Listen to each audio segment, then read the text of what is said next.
Hello viewers, welcome to my channel Shraddha's Physics. This video is specially for the aspirants who are preparing for OSSTD, KVS, NBS, regular teacher or any graduate level teacher exam.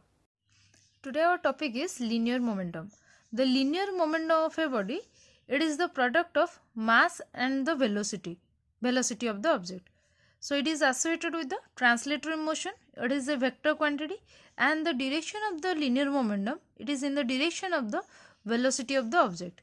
Its SI unit is kg into meter per second, and similarly the dimensional formula is m l t power minus 1. And the Newtons, from the Newton's second law, we know the rate of change of momentum gives the force. When no force is acting on the body, it means no force means F equal to 0.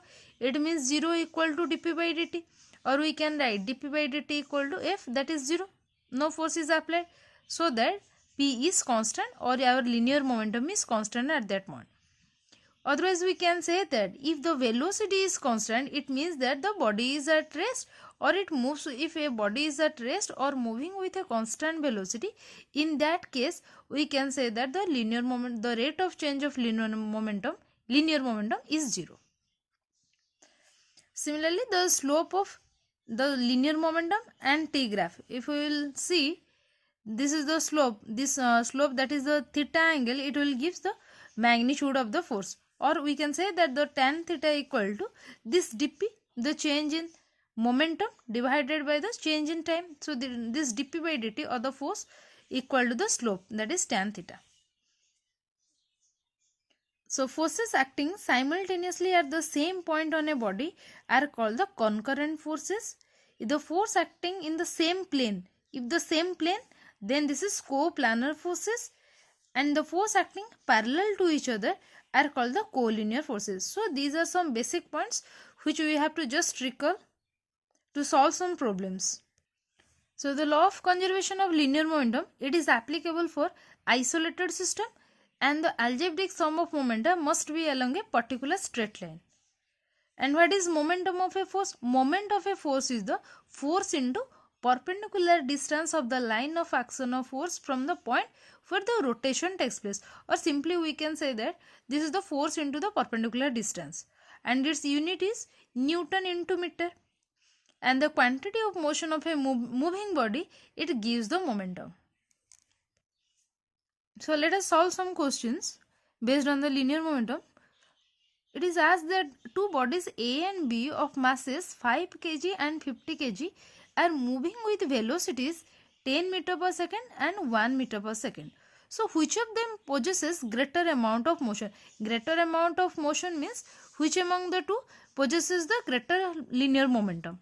Okay, so for the first body, or the first A body, momentum of a body is, the mass is 5 kg and its velocity is 10 meter per second. So mass into velocity gives 50 kg meter per second. This is the linear momentum of the A body. Similarly, the momentum of B body is, this is 50 kg into 1 meter per second. So that is 50 kg meter per second. So the linear momentum of the particle A is equal to the particle B, or body A equal to body B. Same linear momentum. So they possesses equal amount of motion. The next question is, the two bodies, one lighter and other heavier, have equal momentum. Equal momentum means mv equal to mv. Means the two, if there are two bodies, they possess, the smaller one or the lighter one have mass small m and the velocity is small v, and the heavier one has the mass capital M and the velocity is capital V. So that they have equal momentum. So mv equal to capital MV. So we can write that small b divided by capital V equal to capital M divided by small m. And it is been asked that which of them have greater kinetic energy. So if we will calculate the ratio of the kinetic energy of the lighter one divided by the kinetic energy of the heavier one, so that will be equal to half small m into small v square divided by 1 by 2 capital M into capital V square. So half get cancelled.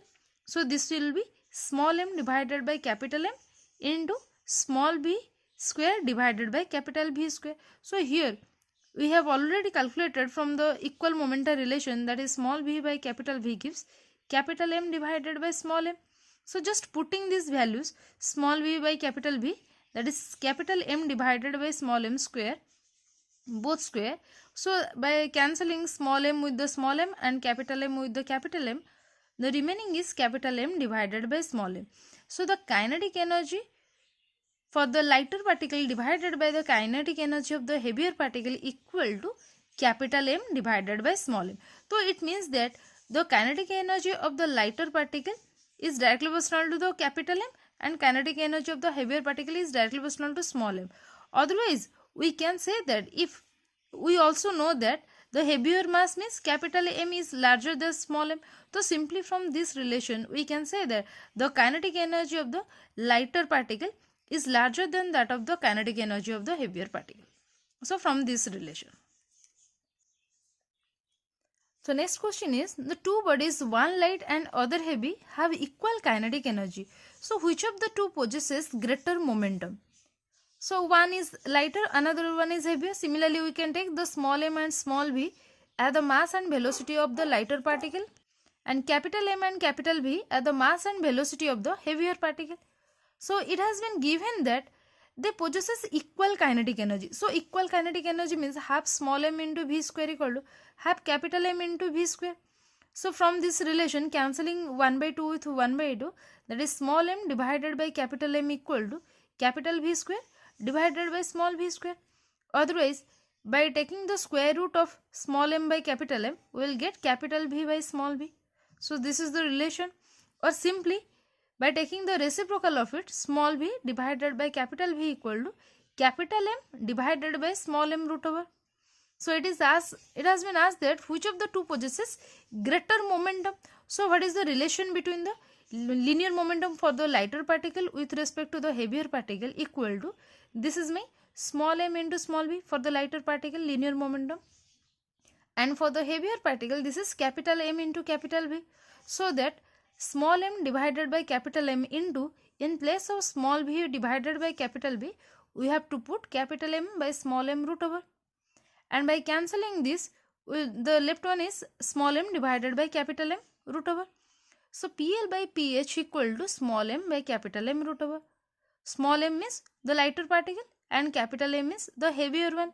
Since small m is less than capital, so my PL is smaller than PH. So the heavier body possesses greater momentum. The weight of a man inside a lift. So this is a problem related to the lift. So suppose a weighing machine placed on the floor of a lift. So the man presses the weighing machine with weight. It means W equal to mg means the weight of the man is W equal to mg. This is the weight of the man. And the machine gives the reaction R. So there are 4 cases. So let us take the case 1. So the lift possesses 0 acceleration. So it is the lift where this is the man and it weight is mg, and it gives the reaction force that is capital R, and when the lift possesses 0 acceleration, here R equal to mg. So the reaction forces get balanced with the weight mg. So the apparent weight of the man is equal to its true weight. So this is the case 1 where the 0 acceleration occurs. So the next case, when the lift moving with an upward acceleration A, so here we can consider any direction. If the upward direction is positive, then we will consider the downward direction as negative, or the vice versa. Suppose the lift is moving in the upward direction, so we have considered this direction is upward direction is positive direction, or this is the positive acceleration. So for this, the man also weighs the man weighs mg, and it has also the reaction force is R. So the upward force is, this is R and this is minus mg in the downward direction.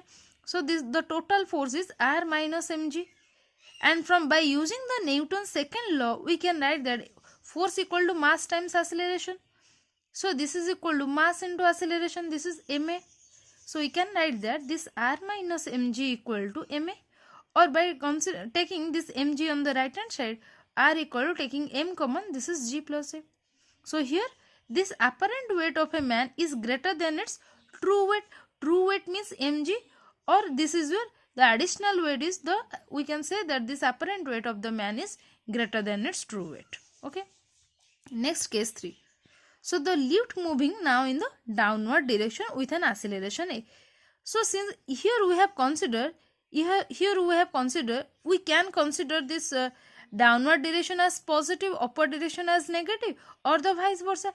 If we will consider this downward direction as positive, so that this acceleration is in positive direction as well as this mg in the positive downward direction, so that this reaction force is in the opposite direction. So we can consider this as this mg minus r is the total or the net downward force. So the net downward force we can write this mg minus r. So from the Newton's second law we can write total force, that is mg minus r equal to mass times acceleration. So the reaction force equal to this mg r equal to mg minus ma, or this r equal to m whole g minus a. So here the apparent weight of a man will be less than its true weight. That's why this is minus. That's why we can say that this will be less than its true weight. Case 4. If the lift falling freely under gravity, it means freely fall means a equal to g, acceleration equal to the acceleration due to gravity. So here the net downward force is mg minus r. Otherwise we can say that the Newton's second law, that is force equal to mass into acceleration, total force is mg minus r, that is equal to mass into acceleration. Here a is g, so we can write mg minus r equal to mg get cancelled, and the total force is r equal to the reaction force equal to 0. Otherwise we can say that man felt weightless and machine indicates 0 reading. So the weightlessness will be occur when the body or the lift falls freely under gravity. So here the some questions. Calculate the magnitude and direction of the net force acting on a drop of rain falling downward with a constant speed. Okay, so the speed is constant. We can write force equal to dp by dt, that is the linear momentum, or p equal to mass into velocity. Here the velocity is constant. It means d by dt of something equal to 0, something constant. So that's why 0. So here the magnitude and direction of the net force that is 0. Similarly, a cork of mass 10 gram floating on water. So floating on water. So here the weight is balanced by the upthrust. Again the force equal to 0. A kite skillfully held stationary in the sky. So here also the net force equal to 0. So these are some questions where they have force equal to 0. It means no force. There will be no force. A ball of mass 0.05 kg is thrown vertically upward direction. So give the direction and magnitude of the net force on the ball during its upward motion, during its downward motion, so etc. So for first case, during the upward motion, so the force equal to m into g. So that is weight or that is force equal to mg. Mass is given 0.05 into g, we know that is 9.8. So that will be 0.49 Newton downward. Similarly, during its downward motion, F equal to also this mg, that is 0.05 into 9.8 again, that is also 0.49 Newton downward. So at the highest point where it is momentarily at rest, do your answers change if the ball was thrown at an angle of 45 degree with the horizontal direction? So here ignore air resistance. So by ignoring the air resistance, it is been asked that at the highest point where it is momentarily at rest, so what will happen? So again the same case, that is force will be equal to mg, and that is equal to 0.49 Newton downward. So this is all for today. Thank you.